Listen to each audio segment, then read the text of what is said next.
बुद्ध की तपश्चर्या का अंत कैसे हुआ? गौतम की वह कौन सी समस्या थी जिसका हल उसे दिखाई नहीं दिया था? बुद्ध बनने से पहले सिद्धार्थ गौतम की तपश्चर्या बड़ी उग्र रूप की थी और गौतम का आत्मपीड़न, खुद को कष्ट में रखना भी बहुत उग्र था। सिद्धार्थ गौतम का उग्र जितना वह अधिक से अधिक हो सकता था, सिद्धार्थ गौतम 6 वर्षों तक उसकी तपश्चर्या व आत्मपीड़न जारी रहा। 6 वर्ष बीत जाने के बाद सिद्धार्थ गौतम का शरीर इतना कमजोर हो गया था कि वह हिलडोल नहीं तक ले सकता था। तब भी उसे कोई प्रकाश नहीं दिखाई दिया और संसार में जो दुख की समस्या थी वह वैसी ही थी जैसे पहले थी, और जिस पर उसका मन केंद्रित था उस समस्या का कोई हल उसे दिखाई नहीं दिया था। सिद्धार्थ गौतम ने अपने मन में सोचा कि यह न तो आत्म विजय का मार्ग है और न पूर्ण बोधि प्राप्त कर लेने का मार्ग है और न मोक्ष का मार्ग है। कुछ इस संसार के सुख भोग के लिए नियमित कष्ट उठाते हैं, कुछ स्वर्ग लाभ प्राप्त करने के लिए कष्ट उठाते हैं। सभी प्राणी आशा के चक्कर में पड़कर अपने उद्देश्य को प्राप्त न हो सुख को खोजते हैं और दुख के गड़े में जाकर गिरते हैं। क्या मेरे साथ भी कुछ ऐसा ही नहीं हुआ है? मैंने जो प्रयास किया है, मैं उसे दोष नहीं दे रहा हूँ, किंतु यह ऐसा ही है कि जैसे आधार को छोड़कर आकाश में उड़ने का प्रयास।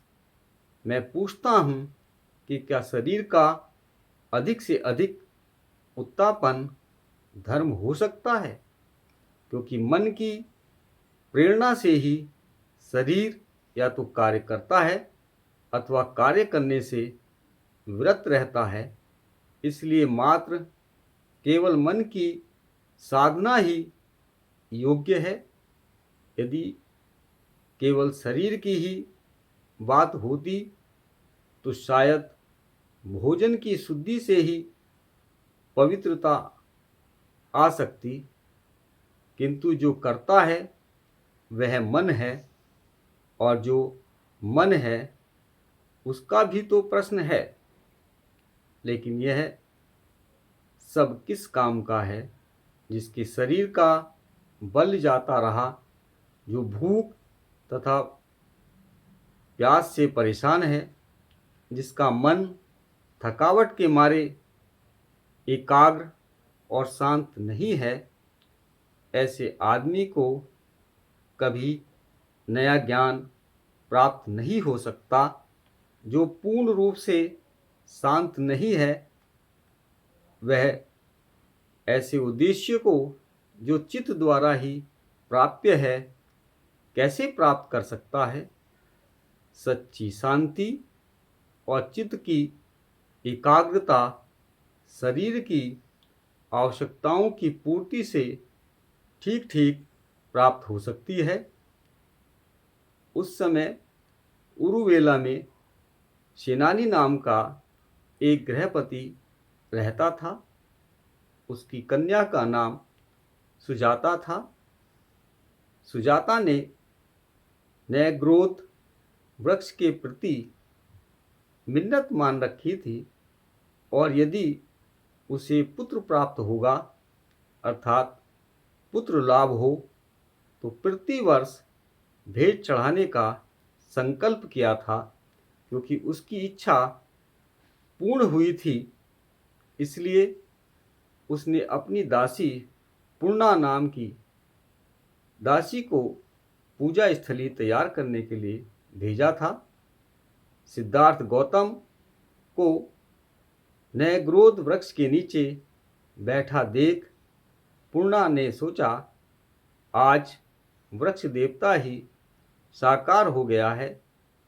सुजाता स्वयं आई और उसने अपनी बनी हुई खीर स्वर्ण पात्र में सिद्धार्थ गौतम को अर्पण की। उसने स्वर्ण पात्र लिया और सुपतिठ नाम के नदी घाट पर स्नान करने के अनंतर भोजन ग्रहण किया।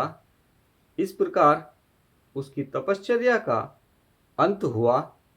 जो 5 परिव्राजक सिद्धार्थ गौतम के साथ थे वे उससे रुष्ट हो गए, क्योंकि सिद्धार्थ गौतम ने तपस्वी और आत्मपीड़न के जीवन का परित्याग कर दिया था। वे 5 परिव्राजक सिद्धार्थ गौतम को छोड़कर चले गए थे। नमो बुद्धाय।